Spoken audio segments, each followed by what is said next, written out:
आपको कौन से वेरिएबल को सब्स्टिट्यूट करना है और कौन से वेरिएबल को सब्स्टिट्यूट नहीं करना है। यह बिल्कुल ही चोर सिपाही वाला गेम है। अगर आप चोर सिपाही गेम खेले हो तो इंटीग्रेशन में आपको बहुत मजा आने वाला है, बिकॉज क्योंकि इंटीग्रेशन जो है वो फुली चोर सिपाही का गेम है। आपको फंक्शन ढूंढना है, उसका डेरिवेटिव ढूंढना है, फंक्शन ढूंढना है, उसका डेरिवेटिव ढूंढना है। अगर आपने फंक्शन ढूंढ लिया, डेरिवेटिव ढूंढ लिया, मतलब उस क्वेश्चन का आपने सब्स्टिट्यूशन ढूंढ लिया, और सब्स्टिट्यूशन ढूंढ लिया मतलब उस क्वेश्चन का आपने नब्ज ही पकड़ लिया। जैसे हमारे बॉडी का सबसे इंपॉर्टेंट पार्ट कौन होता है, हमारे सबसे बॉडी का जो सबसे इंपॉर्टेंट पार्ट है वो हमारा हार्ट होता है। उसी तरह से इंटीग्रेशन का सबसे इंपॉर्टेंट पार्ट जो है वो इंटीग्रेशन बाय सब्स्टिट्यूशन है। अगर आप इंटीग्रेशन बाय सब्स्टिट्यूशंस को समझ गए तो समझ लो आपको पूरे इंटीग्रेशन में कहीं पे भी कोई प्रॉब्लम नहीं होगी। ठीक है, इंटीग्रेशन बाय सब्स्टिट्यूशन को कुछ एग्जांपल से समझते हैं कि इंटीग्रेशन बाय सब्स्टिट्यूशंस क्या होता है। ठीक है, जैसे समझते हैं कि अगर हमारे पास कोई इंटीग्रेशन है cos root x whole upon root x dx, ये फर्स्ट क्वेश्चन है। और सेकेंड क्वेश्चन हम लेते हैं dx upon x plus x log x। देखो यहां पे हमने फर्स्ट क्वेश्चन में लिया है cos root x upon root x with respect to x, with respect to x, यानी ये इंटीग्रेशन आपको x के रिस्पेक्ट में करनी है।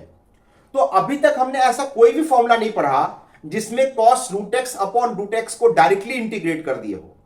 किसी भी इंटीग्रेशन को इंटीग्रेट करने के लिए सबसे पहले हम उस इंटीग्रेशन को फॉर्मूले में रिड्यूस करेंगे, और फॉर्मूले में रिड्यूस करने के लिए हमारा सबसे बड़ा जो हथियार है, यानी हमारा सबसे बड़ा जो टूल है, वो टूल है हमारा इंटीग्रेशन बाय सब्स्टिट्यूशन। तो चलो देखते हैं कि इंटीग्रेशन बाय सब्स्टिट्यूशन जो है वो कैसे लगाना होता है और इसका यूज जो है हम कब कब करेंगे। ठीक है, चलो देखते हैं। यहां आपने रूट एक्स को टी लिया।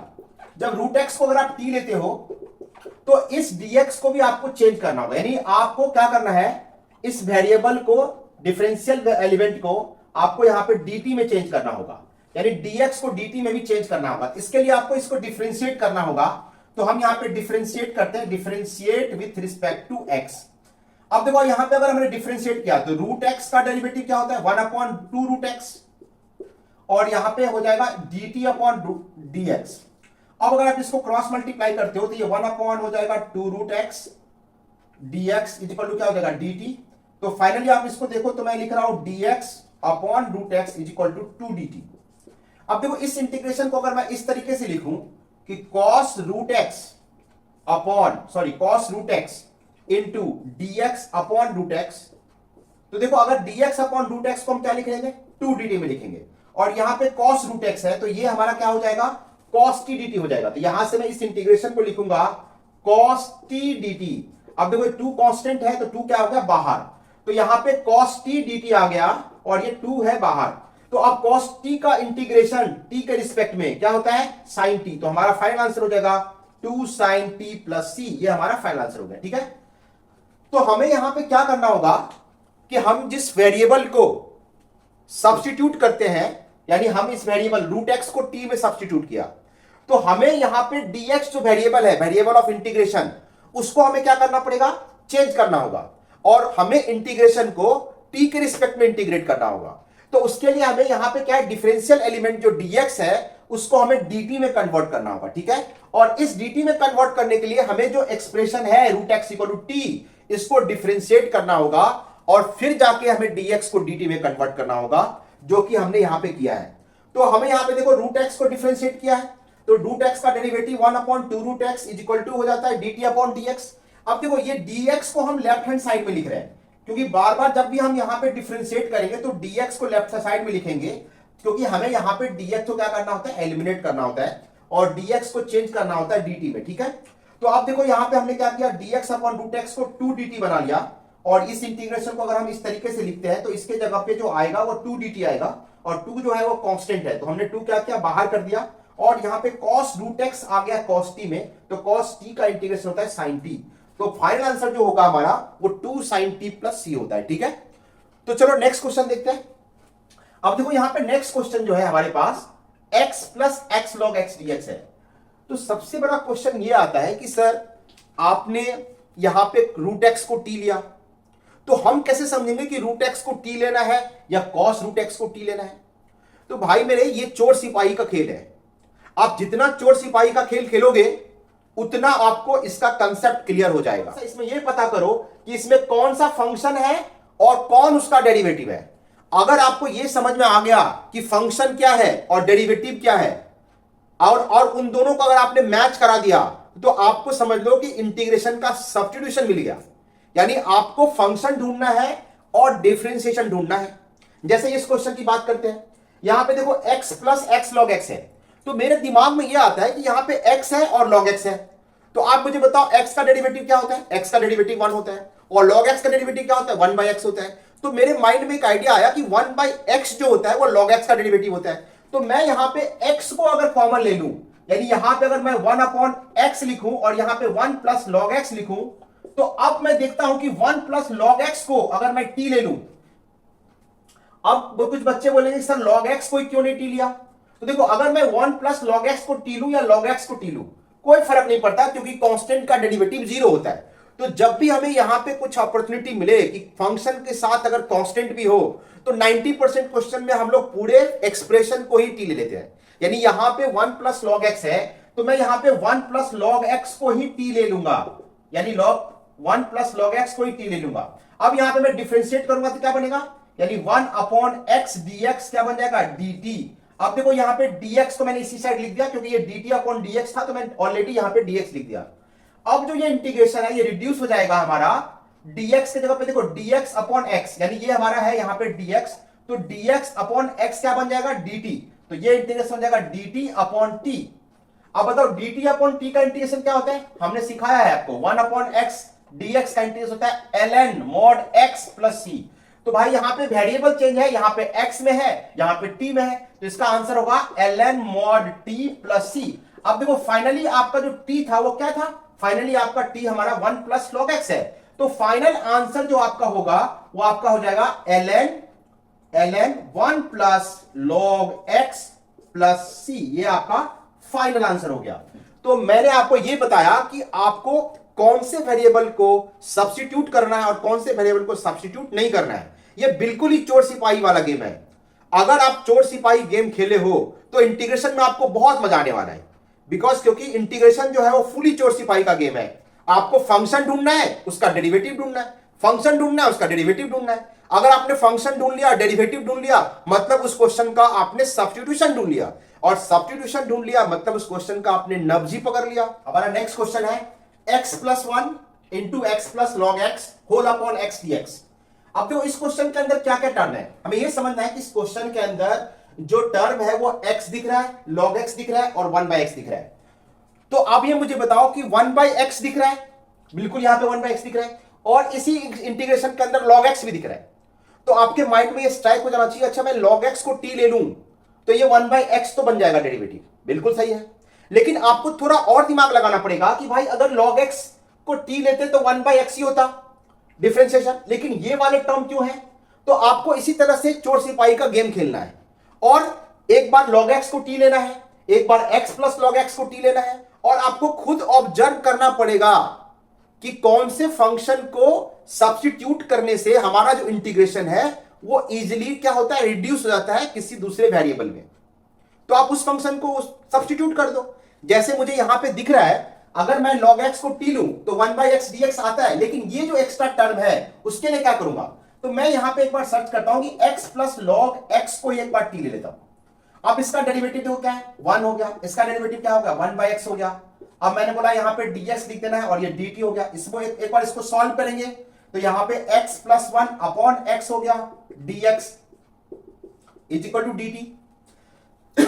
अब देखो यहां पे क्या आया, यहां पे जो अगर मैं इस इंटीग्रेशन को इस तरह लिखूं कि x प्लस लॉग x, और यहां पे लिख रहा हूं x plus 1 upon x dx, तो आप मुझे बताओ कि x plus 1 upon x dx को आप क्या लिख सकते हो? dt लिख सकते हो।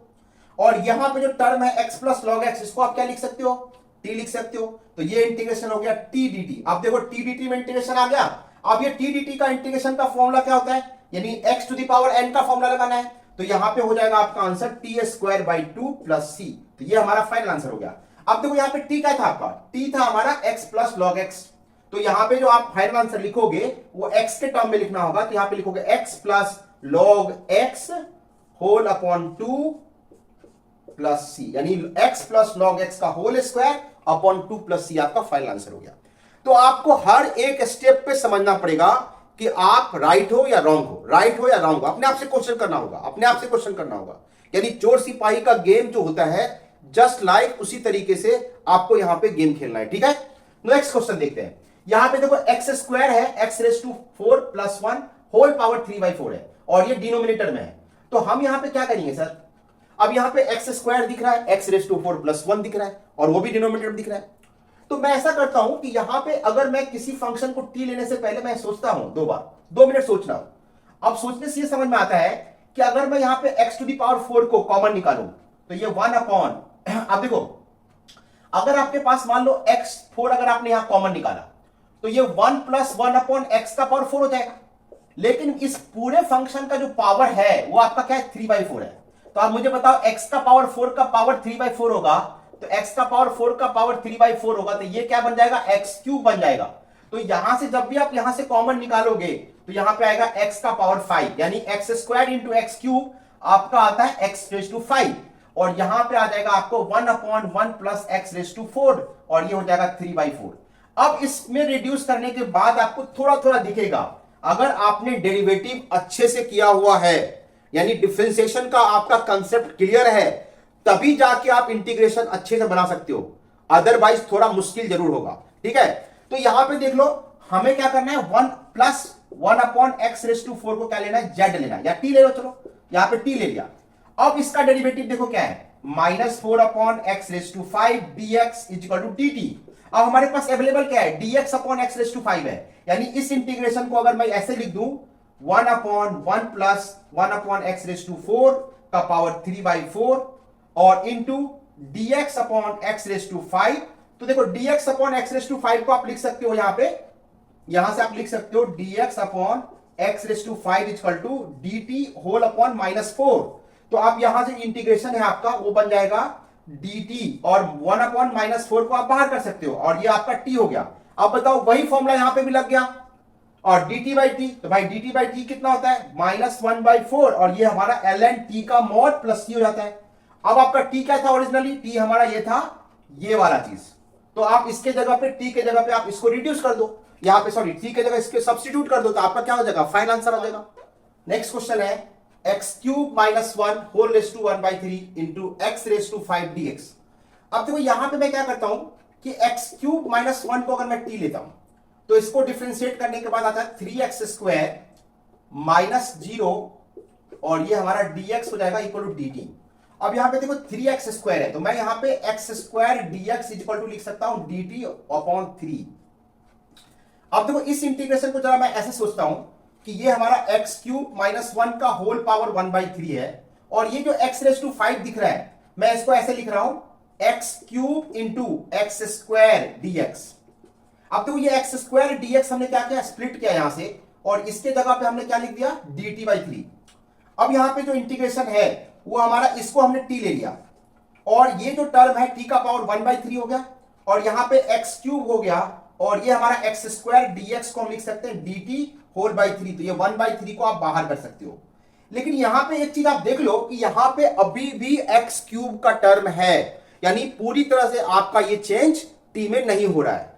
तो आपको यह भी देखना है कि आपने जो सब्स्टिट्यूशन किया है वो आपका क्या है। तो यहां पे देखो x क्यूब -1 को हमने t लिया हुआ है, तो अब यहां से आप बहुत आसानी से x क्यूब निकाल सकते हो जिसका वैल्यू होता है 1 प्लस टी।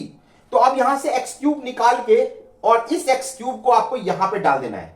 तो यहां पे डालने के बाद ये जो एक्सप्रेशन बनेगा वो क्या बन जाएगा, यहां पे आ जाएगा 1/3 और t का पावर 1/3 और यहां पे आ जाएगा आपको 1 प्लस टी और ये dt। अब देखो इसको स्प्लिट करना है तो t का पावर 1/3 हो गया और ये t का पावर 1/3 प्लस 1 यानी 4/3 हो गया। अब आप इसको इंटीग्रेट कर सकते हो बहुत ही आसानी से। तो इसका आंसर जो होगा वो आपका क्या आ जाएगा, इसका आंसर आपका हो जाएगा 1/3 और t का पावर हो जाएगा आपको 4/3। इसका आंसर होगा 1/3 t का पावर 4/3 और प्लस t का पावर 7/3 और यहां पे 4/3 आएगा और यहां पे भी 7/3 आएगा और एक प्लस सी कर दो, ठीक है। तो ये आपका फाइनल आंसर हो गया, ठीक है ना। तो आप एक बार कैलकुलेशन चेक कर लेना। आई थिंक इतना आएगा, ठीक है। तो हमारा नेक्स्ट क्वेश्चन ये है, देखो अब इस नेक्स्ट क्वेश्चन में देखो तो यहां पे एक्स स्क्वायर माइनस 1 dx है और होल अपॉन में x raise to 4 plus 3x square plus 1 tan inverse का टर्म आ रहा है। तो भाई अब tan इनवर्स का आ रहा है तो मैं क्या करूं, तो देखो tan इनवर्स का टर्म आ रहा है तो tan इनवर्स का डेरिवेटिव भी याद रखो भाई। tan इनवर्स x का डेरिवेटिव क्या होता है, tan इनवर्स अगर आप x है आपके पास तो इसका डेरिवेटिव होता है 1 अपॉन 1 प्लस एक्स स्क्वायर। तो अगर tan inverse x plus 1 by x है तो इसका डेरिवेटिव क्या होगा, तो यहां पे चेन रूल लगाना पड़ेगा। तो देखो जिन बच्चों का डेरिवेटिव जो है अगर वीक है तो मैंने डेरिवेटिव के ऊपर पूरा वीडियो बनाया हुआ है, आपको इसी वीडियो के डिस्क्रिप्शन में उसका लिंक दे दिया गया है। आप चाहे तो डिफरेंशिएशन को 1 बाय 1 आप देख सकते हो और अपना कंसेप्ट जो है वो क्लियर कर सकते हो, ठीक है। तो यहां पे हम लोग tan इनवर्स x को अगर मैं यहां पे t लेता हूं तो इसका डेरिवेटिव हो जाएगा यहां पे tan इनवर्स x को यहां पे x प्लस 1 बाई एक्स को अगर आप यहां पे t लेते हो तो इसका डेरिवेटिव करके देखते हैं। तो यहां पे 1 अपॉन 1 प्लस, अब देखो ये 1 plus x plus 1 by x का होल स्क्वायर हो जाएगा और इनटू इसका डेरिवेटिव करोगे तो ये 1 minus 1 by x square dx equal to dt हो जाता है। जब आप इस पूरे एक्सप्रेशन को सॉल्व करोगे तो आपको आएगा यहां पे 1 प्लस, यहां पे आपका आ जाएगा ये हमारा यानी 1 प्लस एक्स स्क्वायर और प्लस 1 का whole square upon x square और इनटू यहां पे आ जाएगा एक्स स्क्वायर माइनस 1 यानी जो भी है यहां पे 1 minus 1 by x square dx equal to dt। अब देखो आपके पास ये जो एक्सप्रेशन है, अगर आप इस एक्सप्रेशन को देखो जरा एक बार और सॉल्व कर लेते, तो यहां पे आ जाएगा आपके पास ये आपका आ जाएगा एक्स स्क्वायर अपॉन, अब यहां पे x का पावर 4 हो जाएगा और यहां पे 3x स्क्वायर हो जाएगा और प्लस ये 1 हो जाएगा और ये आपका हो जाता है 1 minus 1 upon x square dx equal to dt। अब तो यहां पे आपको ये टर्म आ रहा है तो आप इसको एक बार ये देख लो कि अगर मैं इसको एक स्टेप और लिखूं x raise to 4 plus 3x square और प्लस 1 और यहां पे जो है अब नाउ इसको मैं एक बार लिख रहा हूं x square x raise to 4 plus 3x square plus 1 और इनटू में अगर मैं यहां पे लिख रहा हूं x square minus 1 whole by x square dx equal to dt, तो ये टर्म और ये टर्म कैंसिल हो रहा है। तो देखो फाइनली आपको क्या है x square upon something dx आ रहा है। यानी इस क्वेश्चन के अंदर जो है आपको पूरा और पूरा क्या है डेरिवेटिव का कंसेप्ट है। अगर आपने डेरिवेटिव ठीक से किया होगा तो आपको इंटीग्रेशन में कोई प्रॉब्लम ही नहीं है, बिकॉज अगर आप इसका डेरिवेटिव कर लिया तो आपको ये देखो डेरिवेटिव के ऊपर ही क्वेश्चन है, यानी आपने इसको टी लिया तो भाई ये जो पूरा है सिस्टम, ये जो टर्म है x square minus 1 upon this dx equal dt, तो ये इंटीग्रेशन आपका रिड्यूस हो जाता है dt अपॉन t में और dt अपॉन t का आंसर होता है ln t का मॉड प्लस c। अब देखो ln t क्या था, अब t क्या है आपका, तो t तो ये आपका है, तो यहां पे जो आप अगर t डाल देते हो तो आपका फाइनल आंसर आ जाता है। तो मेरा कहने का मतलब है कि इंटीग्रेशन बाय सब्स्टिट्यूशन में आपको हर एक स्टेप पे ध्यान रखना होगा कि आप सही जा रहे हो गलत जा रहे हो, ठीक है। देखो हमारा नेक्स्ट क्वेश्चन जो है वो root x to the power 5 whole upon root x to the power 7 plus x to the power 6 dx है। अब यहां पे सर ये जो क्वेश्चन है इसके अंदर क्या करना होगा देखो मेरा आंसर हमेशा यही होगा कि आप जब भी किसी इंटीग्रेशन को सॉल्व करो तो पहले उसको आप 1 मिनट तक ऑब्जर्व करो कि इस क्वेश्चन के अंदर क्या चीज लिखा हुआ है, यानी इसके अंदर कौन कौन सा टर्म इन्वॉल्व है और उस टर्म से रिलेटेड डेरिवेटिव क्या है ना। तो काफी आप अलग अलग चीजों को यहां पे अकाउंट में रख सकते हो और उसके बाद जो है आप इंटीग्रेशन को रिड्यूस करने की कोशिश कर सकते हो, ठीक है। तो मैं यहां पे ये देखता हूं कि अगर मैं यहां पे रूट एक्स का पावर 5 दिख रहा हूं, यहां पे रूट एक्स, मैं एक स्टेप को लिख रहा हूं कि रूट एक्स का पावर यहां पे 5 है और यहां पे रूट एक्स का पावर यहां पे 7 है और यहां पे मैं रूट एक्स का पावर अगर मैं 12 लिख दूं तो कोई प्रॉब्लम नहीं है, तो लिख दिया। अब x का पावर 5 तो यहां से कॉमन आ रहा है तो मैं यहां पे dx अपॉन यहां पे रूट एक्स का पावर यहां पे 2 लिख रहा हूं और यहां पे रूट एक्स का पावर यहां पे 7 लिख रहा हूं। तो root x to the power 7 को कॉमन लेते हैं, तो यहां पे रूट एक्स यानी x का पावर अगर मैं 7/2 कॉमन लिया तो ये 1 अपॉन x का पावर जो होगा हमारा 5/2 आ जाएगा, 5/2। अब देखो यहां पे अगर ये टर्म को अगर आप t लेते हो यानी आपके पास जो 1 प्लस 1 अपॉन एक्स का पावर 5/2 को अगर आपने t लिया तो इसका डेरिवेटिव हो जाएगा 0, इसका डेरिवेटिव 0 हो जाएगा और ये प्लस x का पावर यहां पे क्या है माइनस, यहां पे पहले सिंप्लीफाई कर लेते हैं, ये देखो, ये 1 प्लस एक्स का पावर -5/2 है और ये टी लिया है। अगर आप इसको डिफरेंशिएट करते हो तो 0 आता है, यहां से -5/2 और x का पावर यहां पे हो जाएगा -7/2 dx इक्वल टू dt। अब देखो यहां पे जब आप सब लिखोगे तो यहां पे आ जाएगा -5/2 इंटू 1/x का power 7/2 dx equal to dt। अब आपके पास dx अपॉन x का पावर 7/2 है। देखो dx अपॉन x का पावर 7/2 है, उसको आप लिख सकते हो 2dt/5, यानी ये इंटीग्रेशन जो आपका हो गया वो आपका हो गया 2dt, यानी यहां पे -2/5 को हम बाहर निकाल देंगे तो -2/5 dt अपॉन ये हो जाएगा आपका t। अब देखो ये हो जाता है -2/5 ln t mod plus c, यानी ये आपका फाइनल आंसर हो गया।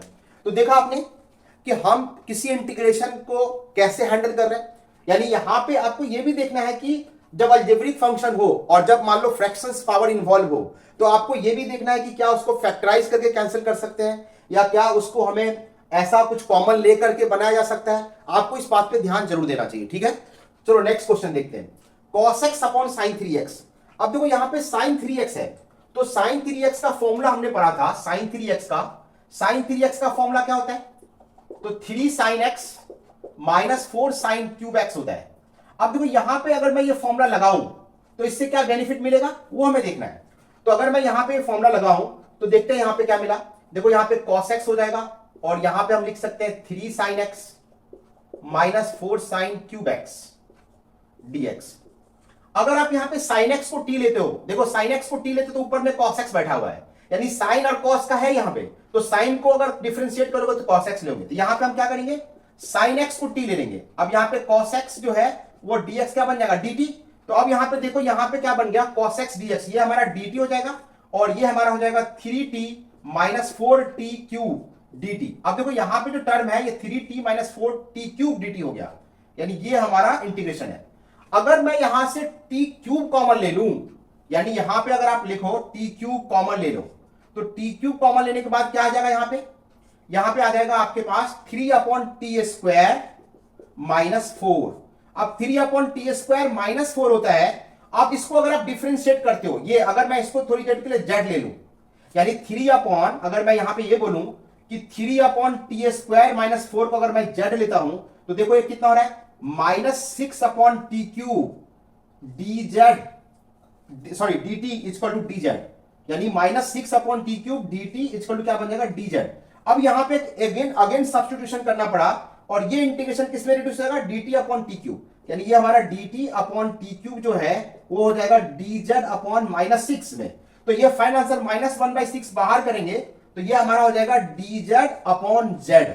तो यहां पे आ जाएगा हमारे पास -1/6 ln z का मॉड प्लस c। देखा आपने, तो ये हमारा फाइनल आंसर हो गया।